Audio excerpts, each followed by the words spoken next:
चुनाव नजिकै गर्दा हामीले हालेको भोट बदर हुन नदिनको लागि हामीले के कुरामा ध्यान दिनुपर्छ र हामीले सही तरिकाबाट चुनावमा भोट कसरी हाल्ने सम्पूर्ण जानकारी यस भिडियोमा दिएका छौं। सबैभन्दा पहिले यसमा एउटा तपाईहरुलाई नमुना पत्रबाट म तपाईहरुलाई जानकारी दिनेछु। तपाईहरु चुनाव क्षेत्रमा जुन चुनाव केन्द्रमा गइसकेपछि तपाईहरुलाई यो एउटा नमुना पत्र हो। यस्तै तपाईहरुलाई एउटा कालो रङको मतपत्र दिन्छ भने यस्तै तपाईहरुलाई एउटा रातो रङको मतपत्र दिन्छ। अब तपाईहरुले बुझ्नुपर्ने हुन्छ कि कालो जुन मतपत्र चाहिँ तपाईहरुले समानुपातिको लागि हो भनेर तपाईहरुले थाहा पाउनु पर्ने हुन्छ भने तपाईहरुलाई जुन रातो मतपत्र चाहिँ प्रत्यक्षतिरको लागि हो भनेर तपाईहरुले सबभन्दा पहिले त्यो क्लियर हुनुपर्ने हुन्छ।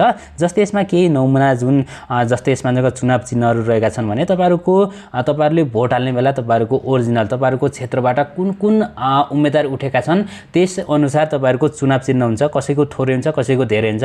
तपाईहरुले त्यसमा झुक्किनु पर्ने त्यसमा केही त्यस्तो छैन। अब तपाईहरु सजिलैसँग हेर्न सक्नुहुन्छ। अब तपाईहरुले के कुरामा ध्यान नदिदा तपाईहरुले हालेको जुन भोट चाहिँ बदर हुन्छ त्यसको लागि म तपाईहरुलाई केही जानकारी दिन गइरहेको छु।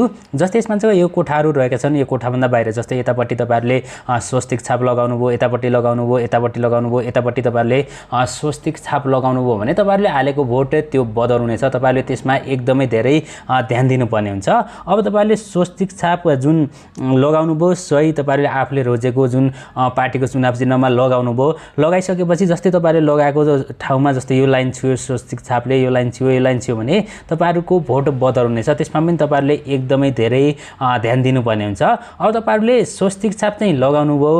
लगाइसकेपछि तपाईहरुको फेरि अलि लागेन भने तपाईहरुले डबल स्वस्तिक छाप एउटै चिन्हमा लगाउनु भयो भने पनि तपाईहरुले लगाएको त्यो जुन तपाईहरुले दिएको भोट चाहिँ बदर हुनेछ। त्यो पनि तपाईहरुले एकदमै धेरै ख्याल गर्नुपर्ने हुन्छ।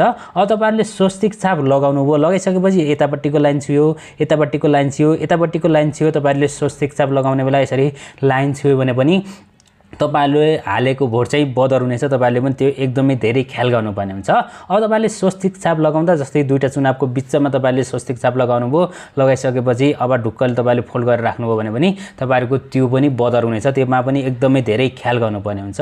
अब स्वस्तिक छाप लगाउनु भयो। लगाउनुको सट्टा जस्तै तपाईहरुले अब स्वस्तिक छाप लगाउने ठाउँमा तपाईहरुले आफ्नो औँठा छाप लगाउनु भयो भने तपाईहरुको भोट बदर हुनेछ। तपाईहरुले त्यसमा पनि एकदमै धेरै ख्याल गर्नुपर्ने हुन्छ। जस्तै तपाईहरुले एउटै जुन जस्तै यसमा यो जुन यो कालो जुन लेखिएको मतपत्रमा तपाईहरुले दुईटामा जस्तै फर्स्टमा पनि लगाउनु भयो सेकेन्डमा पनि दुईटामा तपाईहरुले स्वस्तिक छाप राम्रोसँग लगाए पनि तपाईहरुको यसरी दुईटामा लगाए पनि तपाईहरुको जुन भोट चाहिँ बदर हुनेछ। तपाईहरुले त्यसमा पनि एकदमै धेरै ख्याल गर्नुपर्ने हुन्छ। अब तपाईहरुले एकदमै धेरै ध्यान दिनुपर्ने कुरा चाहिँ तलपट्टि हेर्न सक्नुहुन्छ मतदान अधिकृतको दस्तावेज भनेर दिएको छ। अब तपाईहरुको यसमा सिग्नेचर छ कि छैन।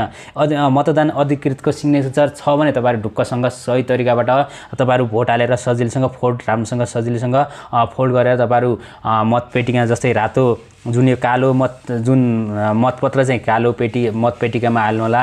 रातो चाहिँ तपाईहरुले रातो जुन मतपेटिकामा सजिलैसँग फोल्ड गरेर हाल्न सक्नुहुन्छ।